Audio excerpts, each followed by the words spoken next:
તો અસમમાં કોલસાની ખાણમાં ફસાયા શ્રમિકો, જ્યાં ધીમા હાસાઓ વિસ્તારનો આ બનાવ સામે આવ્યો છે।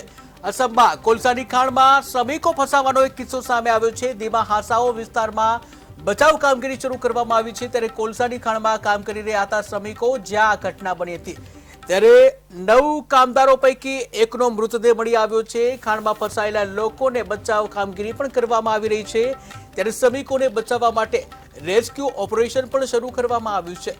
તો મહત્વના સમાચાર અસમથી સામે આવી રહ્યા છે। અસમમાં કોલસાની ખાણમાં શ્રમિકો ફસાઈ જવાની ઘટના બની છે, જેમાં એક વ્યક્તિના મોત થયાના સમાચાર સામે આવી રહ્યા છે। અસમના ધીમા હાસાઓ વિસ્તારનો આ બનાવ છે। કોલસાની ખાણમાં શ્રમિકો કામ કરી રહ્યા હતા, તે દરમિયાન આ ઘટના બની હતી, જેમાં 9 કામદારો કામ કરી રહ્યા હતા। આ 9 કામદારો પૈકી એક વ્યક્તિનો મૃતદેહ મળી આવ્યો છે।